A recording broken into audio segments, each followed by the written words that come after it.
Have you ever wondered how to cut a log that's sitting on the ground into firewood? Let's go and explore that. This is Chainsaw Safety with Clemson University, and I am your training instructor, Patrick Giesel. And today we are going to learn about cutting firewood.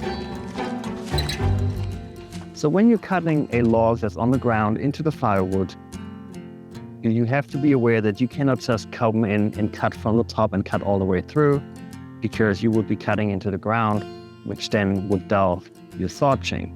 So instead, what you have to do is come in, make a cut at the location where you want to cut, and cut about 3/4 of the diameter through, maybe a little tiny bit more, but not enough that you cut into the ground. Then you move over to the next location where you want to cut and make another cut about 3/4 of the diameter through. You keep going down the log until you can no longer make any cut. At that point, you now need to roll it over to the other side by about 180 degrees. And then you come in with your chainsaw and you finish the cuts that you have started, and you just cut off that last little bit of wood that you have left. Rolling small logs like this one is easy. You can do this by hand. You can just push them over. You may have to find a way to cut them into shorter pieces first.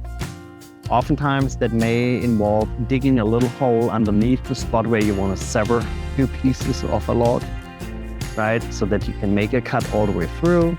Or if you have a PV or a log turner, you can use that to roll larger segments of a tree or of a log at one point, right?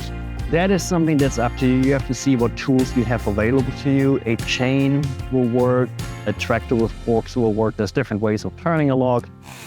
When you start making your cuts from the top down, it is very important that you secure the log that you have in front of you so that it can't roll towards you.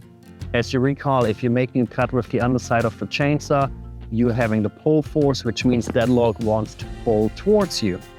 An easy way to prevent this with shorter logs is if you take your left foot and you brace it against the log as you're making a saw cut.